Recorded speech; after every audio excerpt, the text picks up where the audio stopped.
My name is Anita, I'm 28 years old, and I work as a financial analyst in Denver.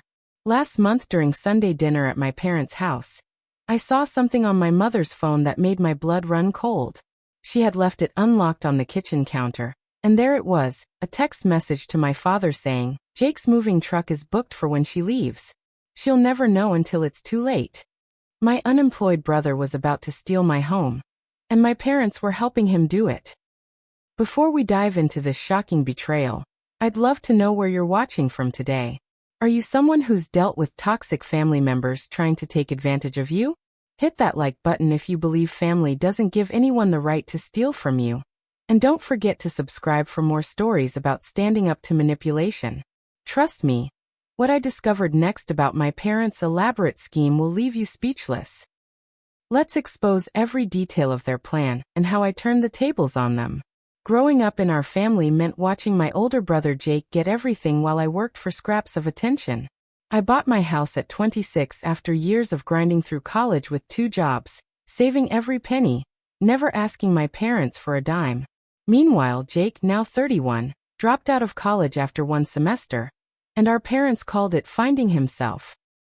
They paid off his $20,000 in student loans without blinking, bought him 3 different cars over the years when he wrecked them driving drunk or just stopped making payments, and covered his rent in 5 different apartments after he got evicted. The pattern was always the same. Jake would charm his way into a job, usually through someone my parents knew, show up for a few weeks, then start calling in sick to play video games. The longest he ever lasted was 3 months at a warehouse, and he only stayed that long because they didn't drug test after hiring. While I was pulling 16-hour days between my accounting internship and waitressing job, Jake was posting pictures of his new gaming setup that mysteriously appeared despite him being unemployed. When I graduated summa cum laude, my parents gave me a card. When Jake completed an online bartending course, they threw him a party and gave him $5,000 to start his career. 6 months ago, Jake got evicted from his latest apartment. The landlord called my parents after Jake ignored notices for 4 months of unpaid rent. Of course, my mother spun it as the landlord being unreasonable and not understanding that Jake was between opportunities. She started dropping hints that family should help family, that my 4-bedroom house was so big for just one person, that it would be temporary, just until Jake gets back on his feet. I shut it down immediately, telling them Jake was a grown man who needed to figure out his own life. The guilt trip started immediately. Mom would sigh dramatically whenever she visited, commenting on my spare bedrooms, saying how selfish it was to have all this space when family was struggling. The discovery of their actual plan happened by pure accident. I had come over for our mandatory Sunday dinner, the one Mom insisted on every week to keep the family close. She had left her phone on the counter while she was basting the roast, screen up and unlocked. I went to move it so I could set down the salad bowl when I saw the notification preview. It was from my father. "Did you confirm with the locksmith for the 23rd? Curiosity got the better of me, and I opened the message thread. My hands started shaking as I read their conversation going back 3 months. They had been planning this since Jake's eviction. They had made copies of my house keys during Thanksgiving when I had left my purse in their bedroom. They knew I had a business conference in Seattle coming up because I had told them about it in excitement, thinking they'd be proud of me being selected to represent my company. The messages revealed everything. They planned to move Jake in while I was gone for a week, change the locks, and present it as a done deal when I returned. Mom had written, "Possession is 9/10 of the law, and she can't throw him out once he's established residency." They discussed how to handle my inevitable tantrum, and decided they would guilt me with family loyalty and threaten to cut me off from the family if I tried to evict him. There were logistics about hiring movers, what to tell the neighbors, even discussions about which of my rooms Jake wanted for his gaming setup. The worst part was a message from 2 weeks ago where Mom wrote, "She owes us for raising her anyway. The least she can do is help her brother." I stood there in my childhood kitchen, listening to my mother hum while cooking, my father watching football in the living room, Jake texting on his phone at the table, probably planning which of my belongings he'd claim first. They all looked so normal, so casual, while plotting to steal my home. I carefully put the phone back, plastered on a smile, and decided right then that if they wanted to play games, I'd show them how to really play. The rest of dinner, I chatted normally, even mentioned my upcoming trip with enthusiasm, watching them exchange satisfied looks when they thought I wasn't looking. Mom hugged me extra long when I left, probably thinking it would be the last time she'd hug her obedient daughter before turning me into their victim. She had no idea she was hugging the daughter who was about to teach them the most expensive lesson of their lives. Monday morning, I called in sick to work and drove straight to my lawyer friend Melissa's office. She specialized in property law and had helped with my house closing 2 years ago. When I showed her screenshots of my parents' messages, her face went from confused to horrified to absolutely furious. "Anita, this is conspiracy to commit breaking and entering, fraud and theft," she said, pulling up case files on her computer. "Your parents knowing they don't have permission and planning to change your locks makes this criminal, not civil." She helped me understand my rights and what evidence I would need. By the time I left her office, I had a clear plan and a burning determination to document every single moment of my family's betrayal. My first stop was a security company that specialized in hidden cameras. I spent $3,000 on tiny cameras that looked like smoke detectors, air fresheners, and electrical outlets. The technician, a young guy named David who reminded me of the brother I wished I had, helped me install them throughout my house that afternoon. We covered every angle: living room, kitchen, hallways, my office, guest bedrooms, even the garage. Each camera connected to a cloud storage system that would save footage for 90 days and send real-time alerts to my phone. David showed me how to access the feeds remotely and even helped me set up motion detection zones. "Whoever you're trying to catch must have really pissed you off," he said while adjusting the angle on the kitchen camera. I just smiled grimly and said, "You have no idea." Next came the locks. I hired a locksmith to change every lock on my house, but I kept all the old hardware. My plan was simple: switch them back right before my trip so my parents' copied keys would work, then change them again once I had my evidence. The locksmith thought I was paranoid, but for $200 cash, he didn't ask questions. I also installed a smart doorbell camera that my parents wouldn't notice, positioning it to capture clear face shots of anyone approaching. The irony of spending nearly $4,000 on security to catch my own family wasn't lost on me, but it would be worth every penny to expose them. The legal preparation took 3 days. Melissa helped me draft documents suggesting my house was tied up in a complex probate dispute with a fictitious distant relative. We created fake legal notices, complete with case numbers and official-looking seals. If Jake tried to establish residency, these documents would make it seem like the house ownership was in question, making it worthless for him to squat in. We also prepared real legal documents: cease and desist letters, trespass notices, and eviction paperwork, all ready to be dated and filed the moment I had my evidence. I documented every valuable item in my house with photographs and serial numbers, created an inventory of my jewelry and electronics, and even had Melissa notarize statements about my belongings' value. My neighbor, Mrs. Chun, became my unexpected ally. She was a 70-year-old widow who had lived next door for 40 years and had watched me work myself to the bone to buy my house. When I explained what my family was planning, her normally gentle face hardened. "I came to this country with nothing and built my life through honest work," she said in her accented English. "I will not let thieves destroy what you've earned, family or not." She promised to document any suspicious activity and gave me her son's number. He was a detective with the Denver Police Department. "If they cause trouble, you call Thomas immediately," she insisted, patting my hand. "He will know what to do." Setting up new bank accounts was crucial. I couldn't risk my parents somehow accessing my finances if they were willing to steal my house. I moved most of my savings to a completely different bank, one where my parents didn't know anyone who worked there. I also opened a safety deposit box for my important documents and valuable jewelry, things I couldn't risk Jake stealing if he got into my house. The bank teller, a sweet woman named Rosa, helped me set up every possible security measure. Verbal passwords, security questions my family couldn't guess, and alerts for any access attempts. I even changed my direct deposit for work, making sure my paychecks went to the new account starting immediately.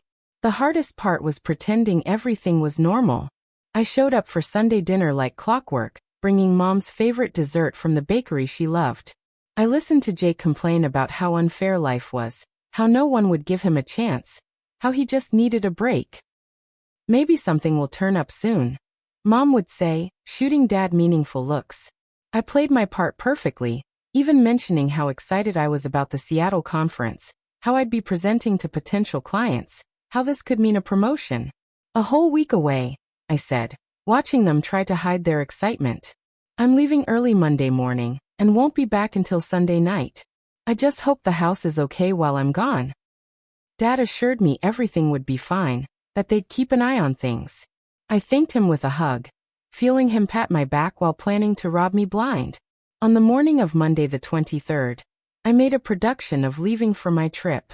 I had called an Uber to take me to the airport, making sure my parents saw it arrive when they happened to stop by for coffee. Mom hugged me at the door, tears in her eyes like she was sending me off to war instead of Seattle. Have a safe trip, sweetheart, she said, and I could practically hear the unspoken, enjoy your house while you still can in her voice. I waved goodbye from the Uber, my suitcase prominent in the back seat, and watched them stand on my porch until we turned the corner. The Uber driver, following my instructions, drove me straight to the Marriott downtown where I had booked a room under my friend Katie's name. I had taken the week off work, telling my boss I needed time to handle a family emergency. It wasn't even a lie. From my hotel room, I set up my laptop and pulled up the camera feeds from my house. The house was quiet for exactly 2 hours. Then, at 11:43 a.m., I watched my parents' car pull into my driveway. They sat there for 5 minutes, probably making sure none of the neighbors were watching. Mom got out first, walking casually to my front door like she belonged there. She pulled out a key, my key that they had copied, and let herself into my home. Dad followed, carrying a clipboard and measuring tape, playing the part of someone with legitimate business. 20 minutes later, a moving truck arrived. Not a small one either, but a full-size truck that could empty a 2-bedroom apartment. Jake jumped out of the passenger side, practically bouncing with excitement. Behind him came a woman I didn't recognize at first, tall and blonde, wearing designer sunglasses and carrying a small, yapping dog. This must be Brittany, the girlfriend I'd heard about but never met. Jake had mentioned her a few times at family dinners, always in the context of how expensive her tastes were, how she deserved better than his crappy apartment. Now I knew why he'd never brought her around. He was waiting to introduce her to my house instead of his reality. The movers began unloading immediately. I watched in sick fascination as they carried in a massive gaming chair, 3 monitors still in boxes, what looked like an entire bedroom set, and box after box labeled with Jake's name. Brittany directed traffic, pointing imperiously at where things should go, already acting like the lady of the manor.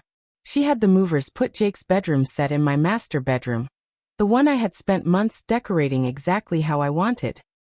I screenshot everything, my hands shaking with rage as I watched her toss my carefully chosen throw pillows on the floor to make room for Jake's ratty gaming posters. The locksmith arrived at 2 p.m. I watched my father hand him cash, no check or credit card that could be traced.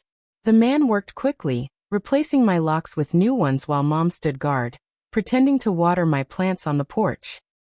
Within an hour, the locks were changed, and Dad made a show of trying the old keys before throwing them in my garbage can. The symbolism wasn't lost on me. They were literally throwing away my access to my own home. I documented it all. The casual cruelty of the gesture, the satisfied smirk on Dad's face as he pocketed the new keys. By evening, Jake was fully moved in. His gaming setup dominated my home office, the room where I worked late nights to afford this house. He had mounted his 3 monitors on my antique desk, shoving my work papers into boxes that got dumped in the garage. Brittany had taken over my walk-in closet, her clothes hanging where mine should be. I watched her on camera, running her hands over my designer dresses, holding them up to herself in the mirror. She found my jewelry box, the one I thought I had hidden well, and squealed with delight. The dog, some kind of aggressive terrier mix, had already peed on my living room rug and scratched at my hardwood floors. The real gut punch came when I watched my mother on the phone in my kitchen, using my landline to call relatives. Yes, Anita finally came to her senses, she said to someone, probably Aunt Carla. She realized family comes first and offered Jake her house while she travels for work. You know how selfish she's been, but I think she's finally growing up.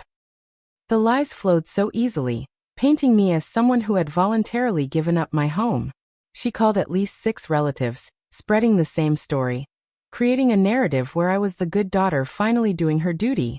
Each call made my blood boil hotter, but I kept recording, kept documenting. Jake wasted no time making himself at home. By 10 p.m., he had invited friends over for a housewarming party. I recognized some of them from high school, the same losers who had enabled Jake's worst behaviors for years. They brought beer, lots of it, and pizza boxes that they left open on my dining room table. One of them, a guy named Tony who I remembered being arrested multiple times, kept going out to his car and coming back, shoving something in his pocket each time. My cameras caught it all. The drug deals happening on my porch, the evidence I would need to bury Jake completely. By day 3, my house was unrecognizable. Jake's party had turned into a multi-day event, with people coming and going at all hours. Empty beer cans covered every surface, and no one bothered to clean up the pizza boxes attracting flies in my kitchen. I watched Brittany on my bedroom camera, going through my closet like it was her personal boutique. She had laid out my clothes on the bed, sorting them into piles. Keep, sell, and trash. My stomach turned as she took photos of my designer pieces, and within an hour, I found them listed on various resale sites. She used my full-length mirror to model my clothes, taking selfies and videos, captioning them with things like, "Spring cleaning. Everything must go." Jake's dog, a pit bull named Diesel, was destroying my home piece by piece. The animal had 0 training, and even less supervision. It had torn through my couch cushions, leaving stuffing everywhere like snow. My beautiful garden, where I had spent weekends planting roses and herbs, was now a mud pit filled with holes and dog waste. The creature had scratched deep gouges in my doors, trying to get into rooms Jake had closed off. I documented every bit of damage, every destroyed plant, every ruined piece of furniture, calculating the replacement costs in my head. This was going to cost them everything. The first call from Aunt Carla came Wednesday afternoon. I almost didn't answer, but I needed to know how far my mother's lies had spread. "Anita," her voice was cold, judgmental. "I'm disappointed in you. Your mother told me how you abandoned your family responsibilities and ran off for work instead of helping your brother. That poor boy has been struggling, and you have that big house all to yourself." I wanted to scream, to tell her the truth, but I bit my tongue. "I see Mom's been talking," I said carefully. "Did she mention anything else?" Aunt Carla huffed. "Just that Jake's finally getting a break, and it's about time you showed some family loyalty." I ended the call, adding her to the list of relatives who would eat their words. Thursday brought a new level of violation. Jake had discovered my home safe, the one I kept hidden behind a painting in my office. On camera, I watched him and Tony trying to break into it with various tools. They couldn't crack it, but they didn't give up. Instead, they ripped it out of the wall, leaving a gaping hole in the drywall, and loaded it into Tony's truck. Inside that safe was my emergency cash fund, $10,000, plus my grandmother's jewelry collection that she had left specifically to me when she died. The pieces were irreplaceable, not just financially but emotionally. Some were over 100 years old, passed down through generations of women in our family, meant for me to give to my daughter one day. My parents' involvement deepened beyond just enabling. I watched my mother going through my mail, opening bank statements and credit card bills. She took photos of everything with her phone, documenting my financial life. Dad was in my garage, cataloging my tools and exercise equipment, making lists on his clipboard. They were inventorying my life, probably planning what else Jake could claim. The betrayal felt like acid in my veins. These people who had raised me, who were supposed to protect me, were actively helping to rob me. Mom even went through my filing cabinet, pulling out tax returns and work documents, looking for God knows what. The drug situation escalated Friday night. Tony had basically moved into my guest room, and the foot traffic to my house increased dramatically. Cars pulled up at all hours, people went inside for 5 minutes and left. My security cameras caught clear footage of exchanges on my porch, money and small packages changing hands. Jake wasn't just squatting in my house, he was turning it into a trap house. I called Mrs. Chun, and she confirmed what I was seeing. "The whole neighborhood is talking," she said, worry in her voice. "I've been writing down license plates like you asked. Thomas says to keep documenting everything." Her son had advised her that the drug activity made this even more serious, that Jake was looking at real prison time. Brittany's social media became a treasure trove of evidence. She posted constantly on Instagram, treating my life like her personal reality show.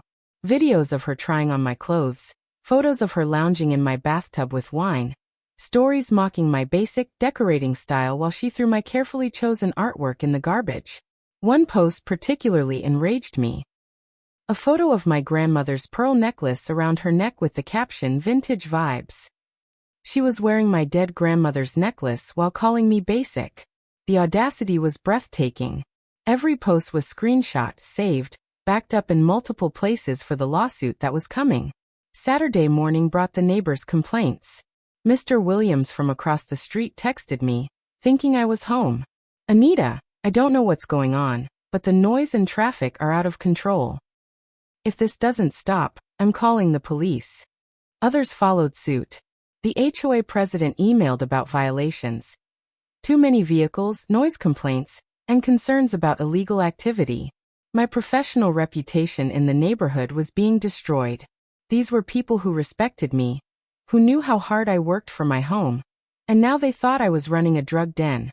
I responded carefully, saying I was handling the situation, buying myself time to execute my plan. The financial drain accelerated. Brittany found where I kept my secondary credit card, the one I used for emergencies. She went on a shopping spree that afternoon, hitting high-end stores and buying thousands of dollars in clothes and jewelry. The fraud alerts on my phone went crazy, but I let it happen, documenting every transaction. She was digging her own grave with every swipe. Jake, not to be outdone, used my computer to access my Amazon account, ordering gaming equipment, a new TV and random electronics, all shipped to my address. They were like locusts, consuming everything they could before I returned. Sunday morning, exactly 1 week after I'd left, I sat in my hotel room finalizing every detail of the confrontation. Melissa had been working overtime, preparing legal documents that would end this nightmare. We had restraining orders ready for Jake, Brittany, and Tony. Criminal complaints for breaking and entering, theft, fraud, and drug trafficking were typed up and waiting for signatures. The evidence was overwhelming. Hundreds of hours of video footage, documented drug deals, proof of stolen property being sold online, credit card fraud, and the destruction of my home. The police were briefed and ready to respond. Detective Chun, Mrs. Chen's son, had personally reviewed the drug footage and confirmed multiple felonies were being committed on my property. I hired a professional security team for the confrontation. Not mall cops, but ex-military professionals who specialized in property retrieval. Marcus, the team leader, reviewed my camera feeds and whistled low. "Ma'am, your family really did a number here," he said, making notes on his tablet. "We'll have 3 units. One for the front, one for the back, and one mobile unit to handle runners." The plan was precise. We would arrive at 2 p.m. when my cameras showed the house was fullest, usually when Jake's friends gathered for Sunday football. The security team would secure the perimeter while I entered with the police. The locksmith would be on standby to change the locks immediately once the house was cleared. Mrs. Chun agreed to be my star witness. We met at a coffee shop to review her documentation. She had been meticulous, photographing every visitor, noting times and license plates, even recording video on her phone of obvious drug deals. "That Tony is bad news," she said, showing me footage of him threatening a teenager who apparently owed him money. "I heard him telling someone he keeps his stash in your garage rafters." This information was gold. If the police found drugs hidden in my house, it would upgrade the charges significantly. Thomas had advised her on exactly what to document for maximum legal impact, and she had followed his instructions perfectly. I spent Saturday calling relatives with the truth. Each conversation followed the same pattern. Shock, disbelief, then anger as I sent them screenshots of my parents' planning messages and video clips of the house destruction. Aunt Carla broke down crying. "Oh my God, Anita, I said such horrible things to you. Your mother made it sound like you had abandoned Jake." My cousin Marie was furious. "I knew something was off when your mom called. She was too eager to paint you as the villain." By evening, the family phone tree was burning up. My grandmother's sister, the family matriarch at 92, was particularly enraged when she heard about her jewelry being stolen. "That jewelry was for you, specified in my sister's will. How dare they?" The tide was turning, and my parents had no idea. My best friend Katie flew in from Chicago Saturday night. "I wouldn't miss this for the world," she said, hugging me at the airport. "Those bastards have had this coming for years." She had watched my family's treatment of me throughout college, had dried my tears when they missed my graduation to attend Jake's court hearing. Having her there meant everything. We spent the evening reviewing the plan, making sure every detail was covered. She would be recording everything on her phone as backup, another layer of documentation for the inevitable lawsuits. "I still can't believe they thought they'd get away with this," she kept saying, shaking her head at the camera footage. Sunday morning brought final preparations. I dressed carefully. Professional blazer, the kind I wore to important presentations, paired with jeans and boots suitable for walking through whatever disaster zone my house had become. I wanted to look like what I was, a successful woman whose life had been invaded by parasites. The security team met us at a parking lot near my house.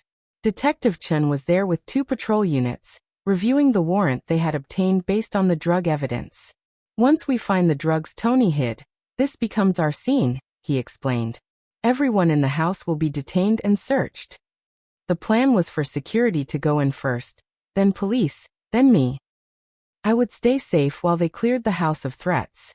The locksmith, the same one who had helped me prepare, was parked a block away with his van full of high-security locks. "These are unpickable," he promised, showing me the mechanisms. Military-grade steel, 6-pin cylinders, reinforced strike plates. "No one's getting in without your permission."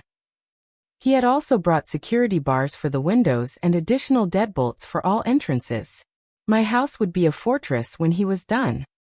The garage door opener would be recoded, the smart home system completely reset, every possible entry point secured. I was never going to be vulnerable to my family again. At 1:30 p.m., we did final checks. Katie had the backup recording ready. Melissa confirmed she was standing by with the judge who would sign emergency orders if needed. The security team tested their radios. The police confirmed backup was available. My phone was fully charged with the camera app ready. In my pocket, I carried printed screenshots of the worst violations. My grandmother's jewelry being worn by Brittany, Jake's friend dealing drugs on my porch, my parents throwing my keys in the garbage. These images would be my ammunition if anyone tried to claim ignorance or innocence. I pulled up the live feed from my house one last time before we moved in. The living room was full of people watching football, beer cans everywhere. Jake was in my leather recliner, feet up, looking like he owned the place. Brittany was on her phone, probably selling more of my belongings. Tony was in the kitchen with 2 other men I didn't recognize, counting money on my granite countertop. My parents were there too, sitting on my couch like honored guests at their son's new home. Mom was knitting, Dad was drinking beer with Jake's friends, both completely comfortable in the home they had stolen from me. Perfect. Everyone I needed to confront in one place. I closed the app and looked at my assembled team. Let's take my house back. At exactly 2 p.m., our convoy turned onto my street. The security team's black SUVs looked official and intimidating, exactly the message I wanted to send. Several neighbors came out to watch, probably expecting drama after a week of chaos. Mrs. Chun stood on her porch with her phone ready, giving me a firm nod of support. The security team moved first, swift and professional. 2 men went to the back gate, blocking the rear exit. 2 more positioned themselves at the front door. Marcus spoke into his radio, confirming all units were in place. Detective Chen's police units held back 1 block, waiting for the signal. My heart hammered as I walked up my own driveway. Katie beside me recording everything. The front door opened before we could knock. Tony stood there, eyes widening as he took in the security team. "What the hell?" he started to say before Marcus stepped forward. "Sir, we need you to step outside. This is a legal property retrieval." Tony tried to slam the door, but Marcus already had his boot in the frame. The door flew open and chaos erupted. Jake's friends scattered like roaches, some heading for the back door only to find more security waiting. Tony made a run for the garage, probably trying to retrieve his stash, but one of the security guys tackled him on my lawn. That was the signal for police to move in. I stood in my doorway surveying the destruction while police swarmed my house. It was worse in person than on camera. The smell hit first, a combination of spilled beer, dog waste, and what was definitely marijuana. My beautiful home looked like a frat house after a year of parties. Jake was screaming about his rights, demanding to know what was happening. Brittany shrieked about harassment, still wearing my grandmother's pearls. My parents sat frozen on the couch, their comfortable afternoon shattered. Mom's knitting needles clattered to the floor as Detective Chen announced everyone was being detained pending investigation of drug trafficking on the premises. "Anita?" My mother's voice was weak, disbelieving. "What are you doing here? You're supposed to be in Seattle." I smiled coldly, pulling out my phone to show her the screenshots. "No, Mom, I was supposed to be in Seattle while you helped Jake steal my house. While you committed conspiracy to break and enter. While you enabled drug dealing in my home." I showed her the messages, her own words planning my violation. Her face went white. Dad started to stand, blustering about misunderstandings, but I cut him off. "Sit down, Dad. The police have questions about why you hired a locksmith to break into my house." The security footage played on my phone, showing him throwing my keys away. He sank back into the couch, suddenly looking very old. Jake's arrest was particularly satisfying. As police cuffed him, he kept insisting he lived here, that this was his house. I presented the deed, my mortgage papers, proof of sole ownership. "He's a trespasser," I told the officers. "He broke in while I was away, changed my locks, and has been dealing drugs from my property." The mention of drugs triggered a search, and it didn't take long to find Tony's stash in the garage rafters, exactly where Mrs. Chun had reported. The amount was significant, enough to upgrade charges to felony distribution. Jake's friends were all arrested on various charges, from trespassing to drug possession. Tony faced the worst, caught with distribution quantities and a weapon they found in his car. Brittany's breakdown was epic. As police searched her, they found my jewelry in her purse, including my grandmother's pearl necklace. "Those are mine," she screeched. "Jake gave them to me." I showed the officers photos of the jewelry from my insurance documentation, complete with appraisals and proof of inheritance. She was arrested for grand theft, and her phone was seized as evidence. The officers found hundreds of photos of her with my belongings, posts about selling my clothes, evidence that would bury her in court. She ugly cried as they led her away, mascara streaming down her face, no longer the confident woman who had invaded my home. My parents weren't arrested immediately, but they were thoroughly questioned. Detective Chen was particularly interested in their premeditation, the months of planning, the copied keys. Mom broke down completely, sobbing about just wanting to help Jake. How I had so much and he had nothing. "So you decided to steal from me?" I asked, voice steady despite my rage. "You raised me to work hard, to earn what I have, then you tried to take it all away because Jake refused to work?" Dad tried to justify it, saying family should share, that I was selfish. I laughed bitterly. Sharing implies consent. This was theft. And you're both going to pay for it. The cleanup began immediately. The locksmith changed every lock while police processed the scene. A crime scene cleaning crew I had on standby began documenting and cleaning the drug residue and damage. Every piece of evidence was photographed and cataloged for insurance and lawsuits. Jake's belongings were piled on the lawn, and I took great pleasure in calling the garbage company for an emergency pickup. Brittany's clothes, the ones she hadn't sold yet, went into garbage bags. The gaming setup Jake had installed in my office was disassembled and put on the curb. Neighbors watched from their yards as my house was reclaimed, many nodding approvingly. By evening, the house was secure but empty of intruders. Katie and I walked through, documenting final damage for insurance. My bedroom reeked of Brittany's perfume. My office had holes in the walls from Jake's equipment installation. My garden was destroyed. The living room carpet was ruined, the hardwood floors deeply scratched. The kitchen had damage from a week of abuse. Conservative estimates put damages at $30,000, not including my stolen property.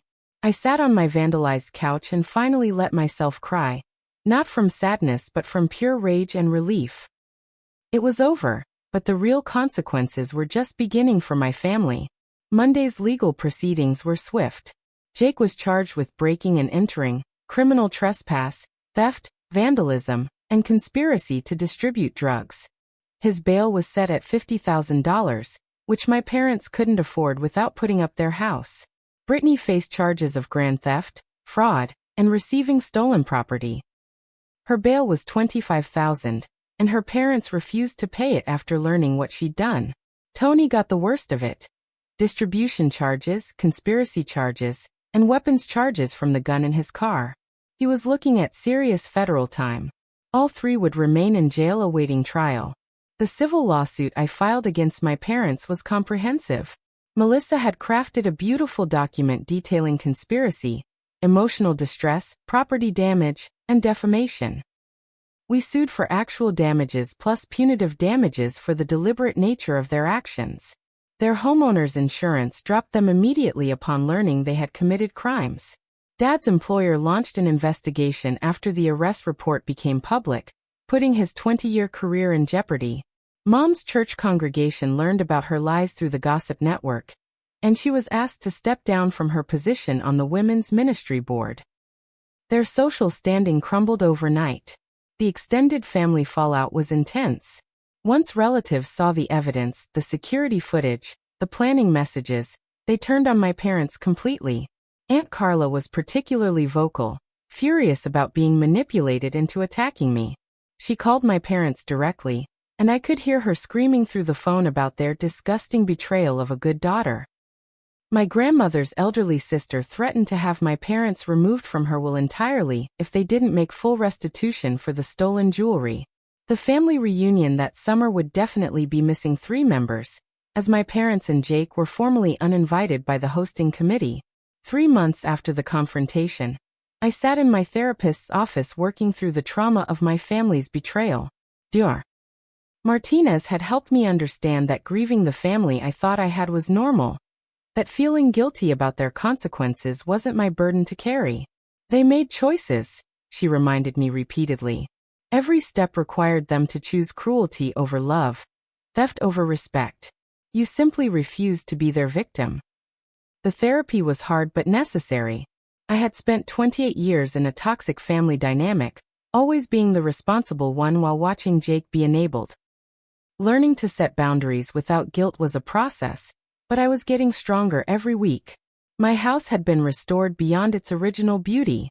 The insurance payout, combined with the restitution from my parents' retirement savings, allowed me to renovate completely. I had installed a chef's kitchen I'd always dreamed of, replaced all the flooring with gorgeous hardwood throughout, and transformed my destroyed garden into a Japanese-inspired oasis of peace. The house felt like mine again, but better, no longer tainted by memories of violation. Every room had been reclaimed, redecorated, infused with positive energy. I even converted Jake's former gaming room back into my office, now with built-in bookshelves and a reading nook where his monitors had been. Building my chosen family became my greatest joy. Mrs. Chun and I had dinner together twice a week, and she taught me to cook traditional Chinese dishes while sharing stories of her own journey to America. Her son Thomas and his wife became friends, inviting me to their kids' birthday parties and weekend barbecues. Katie visited monthly from Chicago, and we were planning a girls' trip to Europe, something I never could have afforded while being guilted into supporting Jake. Melissa had become more than my lawyer. She was a true friend who understood betrayal. Having dealt with her own toxic family, these people showed up for me consistently, something my biological family never did. My career skyrocketed without the constant family drama. The presentation I had actually prepared for Seattle was delivered virtually, landing our firm a major contract.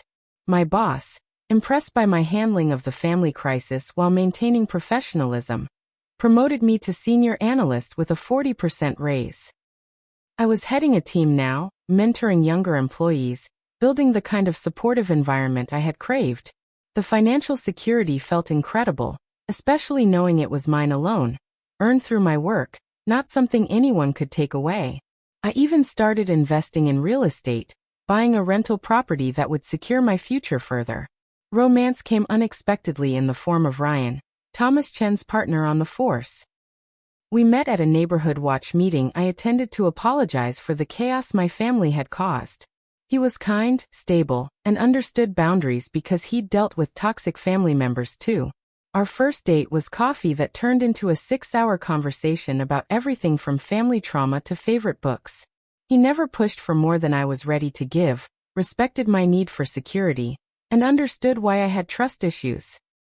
6 months later, when he met me at my door with groceries because I'd had a rough day at work, I realized I was learning to trust again.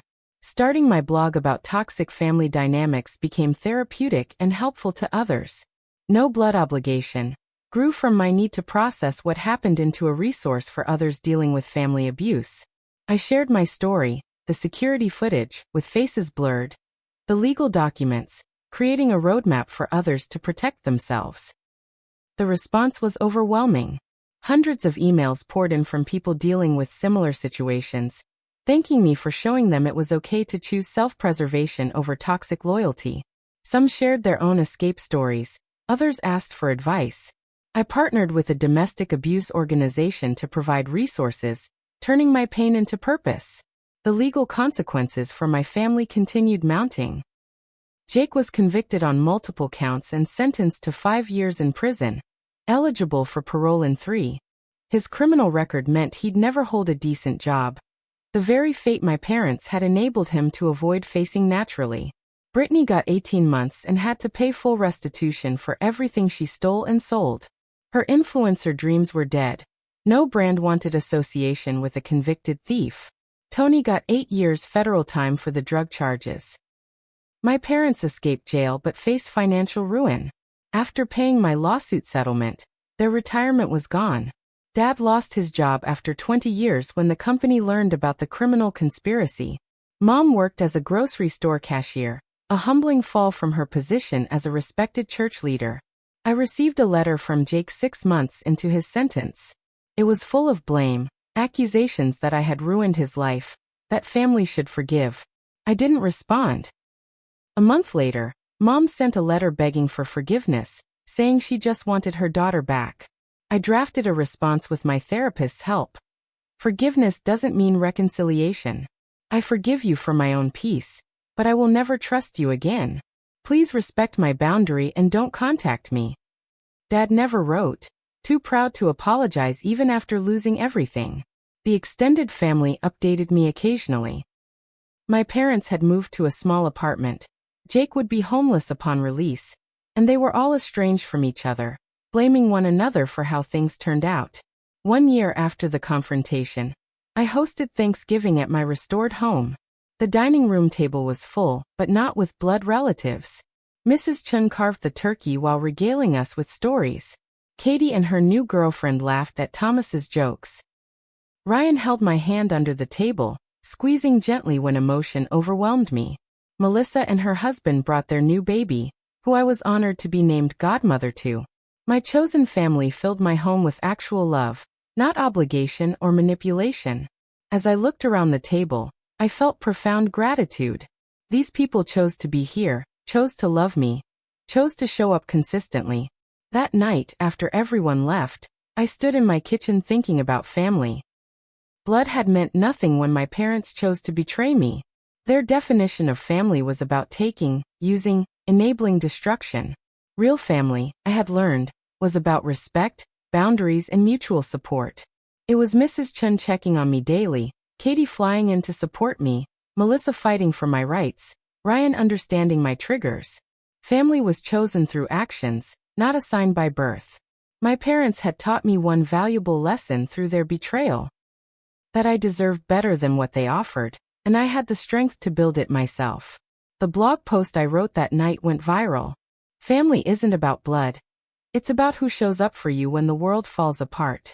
It's about who respects your boundaries, celebrates your successes, and supports your growth. Sometimes the family you're born into is just the starting point, not the destination. Sometimes you have to lose them to find your real tribe. And sometimes, the best thing you can do for yourself is choose the family that chooses you back. Thousands shared it, adding their own stories of chosen families, of breaking free from toxic bonds. My story had become bigger than my pain. It was now part of a conversation about what family really means in modern society. Looking back, I'm grateful for my parents' betrayal, not for the pain it caused, but for the clarity it brought. I had spent 28 years accepting scraps of love, believing I had to earn basic respect, watching my achievements be diminished while failure was rewarded. Their attempt to steal my home stole my illusions instead. Now I lived in truth, surrounded by genuine love, building a life of my choosing, free from the toxic patterns that had defined my childhood. They had tried to take my house, but I had gained a home filled with real family. They had tried to break me, but I had emerged unbreakable. And that, more than any revenge, was my ultimate victory. Thank you so much for joining me on this journey. Have you ever dealt with family members who felt entitled to what you've worked hard for? Drop a comment below and share your story. If this resonated with you, please hit that like button and subscribe for more stories about overcoming betrayal and building the life you deserve. Share this with someone who needs to hear that it's okay to choose themselves over toxic family. Remember, your worth isn't determined by blood relations, but by the love and respect you give and receive. Until next time, stay strong and keep building your chosen family.